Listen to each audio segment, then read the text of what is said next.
যা যা এই যা যা।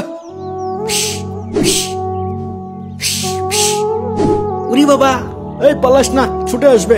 লাঠি দে আমার কাছে, দে তুই যা, আমরাই দাঁড়াচ্ছি। এই যা যা এই যা। আসসালামু আলাইকুম ইমাম সাহেব, এক আশ্চর্য ঘটনা ঘটে গেছে। ওয়ালাইকুম আসসালাম। কি হয়েছে আলী ভাই? এত লোকজন কেন? কোনো সমস্যা নাকি? সমস্যা মানে, আজ গোরস্থানে কবর দেওয়ার সময় এক ভয়ঙ্কর ঘটনা ঘটে গেছে। সবাই এর ব্যাখ্যা জানার জন্য আপনার কাছে এসেছে। কি ঘটনা ঘটেছে একটু খুলে বলেন না। বলছি, আজকে সকালে এক লোক বাজার করতে গিয়ে একটা দোকানের সামনে দামাদামি করছিল, তখন হঠাৎই সে মাথা ঘুরে পড়ে যায়। তারপর তাড়াতাড়ি করে সবাই এসে দেখে যে সে আর বেঁচে নেই। ইন্না লিল্লাহি ওয়া ইন্না ইলাইহি রাজিউন। তারপর যথারীতি আমরা তার বাড়িতে খবর দিই, লাশের গোসল দিই, কাফন পরাই, তারপর লাশের জানাজা পড়িয়ে দাফনের জন্য কবরস্থানের সামনে নিয়ে আসি। তারপর কবর খোঁড়া শেষ হয়েছে, দাফনের জন্য লাশ নিয়ে যাব। হ্যাঁ, সে তো অনেকক্ষণ আগেই হয়েছে। তারপরেই তো আমরা জানাজায় শরীক হতে এসেছি। আচ্ছা তাহলে চলো, জানাজা শেষে এখন কবর দিয়ে দিই। জি আচ্ছা। আল্লাহু আকবার, আল্লাহু আকবার, আল্লাহু আকবার, আল্লাহু আকবার। বিসমিল্লাহি ওয়া আলা মিল্লাতি রাসূলিল্লাহ, বিসমিল্লাহি ওয়া আলা মিল্লাতি রাসূলিল্লাহ। এই লাশের আত্মীয় স্বজন কেউ আছে? নামাবে কে? আত্মীয় স্বজন কেউ উপস্থিত নেই খালু, আমরা প্রতিবেশীরাই নামাবো। ঠিক আছে, নিয়ে আয়। এই সবাই সরে দাঁড়াও, শুধু যারা লাশ নামাবা তারা সামনে আসো। ইয়াল্লাহ, সাপ সাপ, কবরের ভিতরে ইয়া বড় সাপ। ইয়াল্লাহ, সবাই সরে দাঁড়াও, সরে দাঁড়াও। ইয়াল্লাহ, তাই তো, এই সরে দাঁড়াও। ইয়া বড় সাপ ফনা তুলে আছে। কই সর দেখি সাপটা। এই কাছে যেও না, বিষধর সাপ, এক ছবলেই জায়গায় শেষ। লা ইলাহা ইল্লা আনতা সুবহানাকা ইন্নী কুনতু মিনাজ জালিমিন, লা ইলাহা ইল্লা আনতা সুবহানাকা ইন্নী কুনতু মিনাজ জালিমিন। সাপ কোথা থেকে আসলো কবরের ভিতর? নিশ্চয় মাটির নিচেই ছিল। তোরা কবর খোঁড়ার সময় টের পাসনি? কি জানি চাচা, একটু আগেও তো ছিল না। ইয়া আল্লাহ, কত বড় সাপ, কত ভয়ঙ্কর লাগছে। আমার তো জান তুরুক করছি। একটু আগেও আমরা কবরে মাটি খুঁড়ছিলাম, কই কোনো কিছু তো বুঝিনি। এই সরে দাঁড়াও, একবার কামড় দিলে হাসপাতালে যাওয়ার সময় পাবা না, সোজা উপরে চলে যাবা। এই সরে দাঁড়াও, আমি সাপটাকে তাড়িয়ে দিচ্ছি। সবাই দূরে যান। আমরা কয়েকজন সাপকে তাড়িয়ে দিই, তারপর লাশ দাফন করব। এখন দূরে যান। এই যা যা এই যা যা। উরি বাবা, এই পালাস না, ছুটে আসবে। লাঠি দে আমার কাছে, দে তুই যা, আমরাই দাঁড়াচ্ছি। এই যা যা এই যা যা এই যা যা যা। ভাই কি করা যায়? এই সাপ তো এখান থেকে নড়েই না। আমার মনে হয় আর বেশি খোঁচাখুচি করা ঠিক হবে না, না হলে আবার তেড়ে আসতে পারে। এই চলো, কি ভয়ঙ্কর সাপ, দেখেই ভয় লাগছে। হ্যাঁ ঠিক বলেছ, সাবধানে চলো, সবাই সরে যাই। তারপর চাচার সাথে আলোচনা করি কি করা যায়। কি বলো? ঠিক আছে। তাহলে এখন লাশ দাফন করব কিভাবে? সাপ না সরে গেলে তো দাফন করা সম্ভব না। সাপের ভাব সাপ দেখে তো মনে হচ্ছে না সরবে। কেমন ফোঁস করছে দেখছেন না? মনে হচ্ছে কবরের দখল নিয়েছে। চাচা তাহলে এখন উপায়? এদিকে সময় গড়িয়ে যাচ্ছে। আমার মনে হয় একটু দূরে আরেকটা কবর খোঁড়া ঠিক হবে, কি বলো? আর তো কোনো উপায় দেখছি না চাচা, লাশ তো দাফন করতে হবে তাই না? আবার কবর খুঁড়বো? তাহলে যাও, সাপটা তাড়িয়ে দাও। না যাচ্ছি। ইয়া ইয়া ইয়া ইয়া। উস্তাদ সাবধানে, কবরের ভিতরে সাপ থাকে শুধু শুনেছি, আজ প্রথম দেখলাম। হ্যাঁ উস্তাদ, আজ তো বিশাল ব্যাপার হয়ে গেল। কবর খোঁড়া হয়ে গেছে চাচা, লাশ নিয়ে আসেন। হ্যাঁ নিয়ে আসছেন। চলো আসেন, মুর্দা নিয়ে আসেন। এই যে চলে এসেছি। ইয়াল্লাহ, সাপ ইয়া বড় সাপ। এই সর। আশ্চর্য, এখানে আবার সাপ কিভাবে এলো? কই দেখি। ইয়াল্লাহ, এ তো অবিকল হয়ে আগের সাপটার মতোই, একই সাইজ, একই রং, একই রকম দেখতে। লা হাওলা ওয়ালা কুওয়াতা ইল্লা বিল্লাহিল আলিয়ুল আযীম, লা হাওলা ওয়ালা কুওয়াতা ইল্লা বিল্লাহিল আলিয়ুল আযীম। ইয়াল্লাহ, আমার তো এখন ভয় লাগছে। একটু আগেও তো আমরা কবরের ভিতরেই ছিলাম, তাহলে কি আমাদের পায়ের নিচেই ছিল? উরি বাবা, লা হাওলা ওয়ালা কুওয়াতা ইল্লা বিল্লাহিল আলিয়ুল আযীম, লা হাওলা ওয়ালা কুওয়াতা ইল্লা বিল্লাহিল আলিয়ুল আযীম। ওই দেখি দেখি, এই একটা লাঠি দাও, দেখি এটাকে তাড়ানো যায় কিনা। কিভাবে তাড়াবেন? দেখছেন না কেমন ফোঁস করছে, কাছে গেলেই ছবল দেবে। হ্যাঁ, ভাব দেখি তো তাই মনে হচ্ছে, একদম যেন তৈরি হয়ে বসে আছে। সবাই সাবধান, সবাই দূরে যাও, দূরে যাও, কেউ কাছে এসো না, এই কেউ কাছে এসো না। চাচা, সবাই তো অনেক ভয় পেয়ে গেছে, এখন এই লাশ কবর দিব কিভাবে? অনেক চিন্তার বিষয় হয়ে গেল যে, এদিকে বেলা গড়িয়ে যাচ্ছে। ভাই, আমার মনে হয় দুইটা কবরই কাছাকাছি হওয়ায় মাটির নিচ দিয়ে সাপটা চলে এসেছে। আরে না না, ওইটাতে ওই সাপটা বসেই আছে, এটা আলাদা। তাহলে হয়তো এই সাপগুলো মাটির নিচেই থাকে, আমরা খুঁড়তেই বের হয়ে গেছে। তাই বলে দুটো কবরেই সাপ বের হবে, তাও আবার একই সাপ? তাহলে কি বলতে চান? কিছুই তো বুঝতে পারছি না। আচ্ছা, আমরা একটা কাজ করি, আরেকটা কবর করি, কি বলেন? এবার একটু অন্যদিকে খুঁড়ুক। আবার কবর খুঁড়তে হবে? তাহলে লাশ কবর দেবো কিভাবে বল? আচ্ছা ঠিক আছে। এবার কবরের উল্টা পাশে একটু পরিষ্কার জায়গা দেখে খুঁড়িস, ঠিক আছে?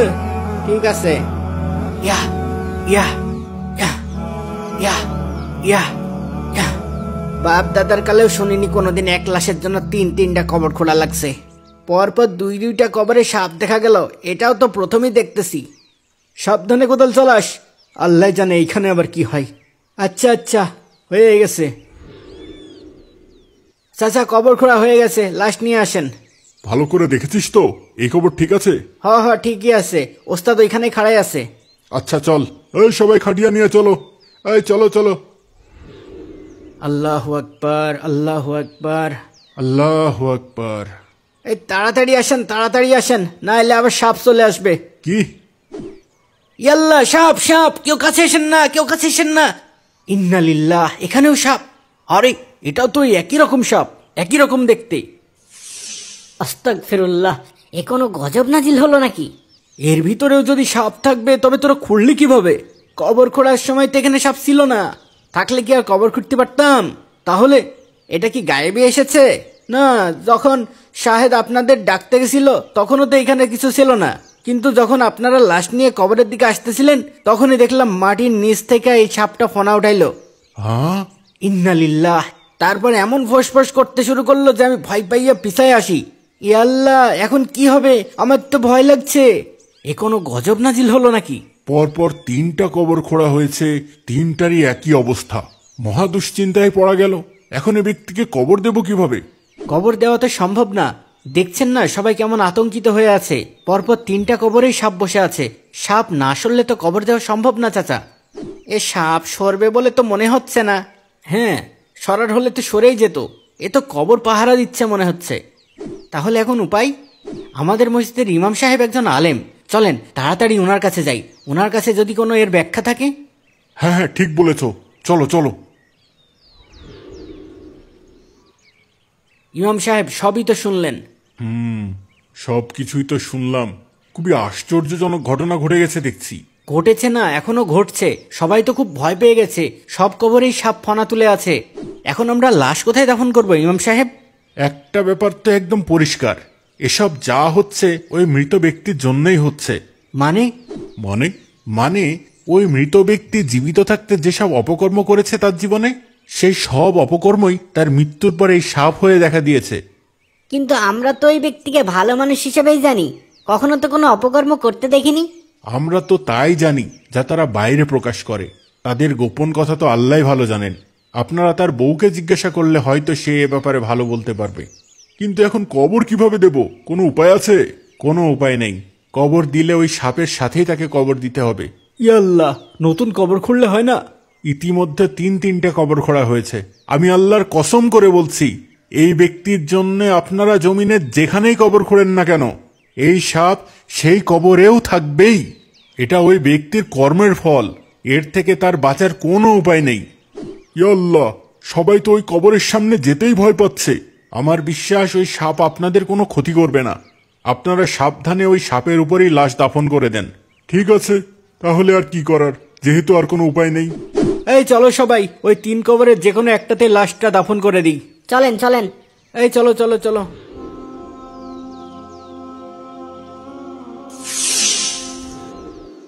চাচা, লাশ তো না হয় আমরা সাপের সাথে দাফন করিয়ে দিলাম, কিন্তু একটা ব্যাপার তো আমার মাথা থেকে কিছুতেই যাচ্ছেই না।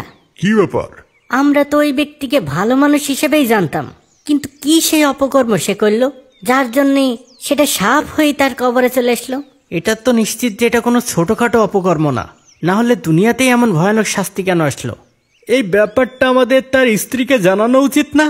আর তাছাড়া ইমাম সাহেব তো বললই কোন অপকর্মের শাস্তি এটা তার স্ত্রী ভালো বলতে পারবে। চলো আমরা তার স্ত্রীর কাছে গিয়ে এ ব্যাপারটা জানতে চাই। আমার স্ত্রী এ ব্যাপারে সাহায্য করতে পারবে। সে আমাদের হয়ে ওই মৃত ব্যক্তির স্ত্রীকে সব ব্যাপার জানাতে পারবে, আর ওনার বলা কথাও আমাকে জানাবে, যা আমিও সবাইকে জানাতে পারবো। চলো আলী ভাই, আমরা এখনই যাই। চলো চলো। কি এমন অপকর্ম হতে পারে যেটা সাপ হয়ে তার কবরে বসেছিল? এটা তো আল্লাহ সবচেয়ে ভালো জানেন। আপনার অনুভূতিটা বুঝতে পারছি ভাবি। একজন মৃত ব্যক্তির দোষ বের করা বা সেই দোষ সবাইকে বলা কোনো ভালো কাজ নয়, কিন্তু আজকের এই ঘটনাটাও খুব স্বাভাবিক কোনো ঘটনা না। আমার তো শুনেই গা শিউরে উঠেছে। যদি এমন কোনো কিছু আপনার জানা থাকে যেটা জানালে সবাই সাবধান হতে পারবে, নিজেদের এমন অপকর্ম থেকে বাঁচিয়ে রাখতে পারবে, তবে আমাদের বলেন, আমরাও অন্যদের সাবধান করতে পারবো। সবাই এই বিষয়টি জানার জন্যই অপেক্ষা করছে। আমার স্বামীর এমন কোনো দোষ আমি দেখিনি যেটা বলার মতো, শুধু একটা ছাড়া। এটাও আমি বলতাম না যদি আজকের এই ঘটনাটা না ঘটো। যেহেতু এত মানুষ জানার জন্য অপেক্ষা করছে তাই বলছি। আপনারা তো জানেনই আমার স্বামী ছিলেন একজন গমের ব্যবসায়ী। তিনি গম কিনে এনে বাজারে বিক্রি করতেন। হঠাৎ খেয়াল করি তিনি প্রায় জব কিনে আনছেন। আপনি তো গমের ব্যবসা করেন, তাহলে এত জব কিনে এনেছেন কেন? গমের সাথে জব মিশিয়ে বিক্রি করলে লাভ বেশি হবে। কিন্তু এটা তো ঠিক না। যেটা গমের দামে বিক্রি করবেন তাতে শুধু গমই দিবেন, আর জব বিক্রি করলে জবের দামেই করবেন। কিন্তু বেশি লাভের জন্য গমের সাথে জব মিশিয়ে আপনি তো একটি অপকর্ম করছেন। অপকর্ম হবে কেন? গমও মানুষ খায়, জবও মানুষ খায়, তাহলে সমস্যা কোথায়? মাঝখান থেকে আমার লাভটা না হয় একটু বেশি হলো। আমার মনে হয় তার এই অপকর্মই মৃত্যুর পর সাপ হয়ে তার কবরে এসেছিল। ইয়া আল্লাহ, কি ভয়ঙ্কর! আমাদের চারপাশে কতজনই তো এমন অপকর্ম করে।